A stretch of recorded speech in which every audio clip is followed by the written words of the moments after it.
اس دن تمہاری سب پریشانیاں ختم ہو جائیں گی، جس دن تمہیں یقین ہو جائے گا کہ ہر کام اللہ کی مرضی سے ہوتا ہے۔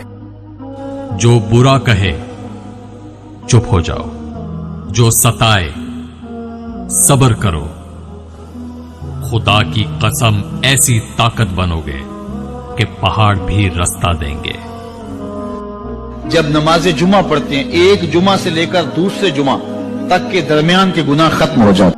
سچا انسان جذباتی ضرور ہوتا ہے مگر منافق نہیں ہوتا۔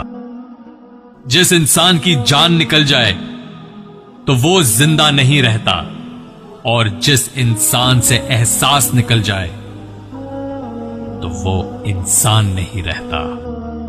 اللہ فرماتا ہے یہ دنیا ہی سب کچھ نہیں ہے، سمجھ لیا یہی سب کچھ ہے، آخرت کو بھول گئے، صبح اٹھے کام پہ چلے گئے، شام آئے آوارگی میں چلے گئے، صدائیں آتی رہی حی علی الصلاح حی علی الفلاح، کوئی پرواہ نہیں کی۔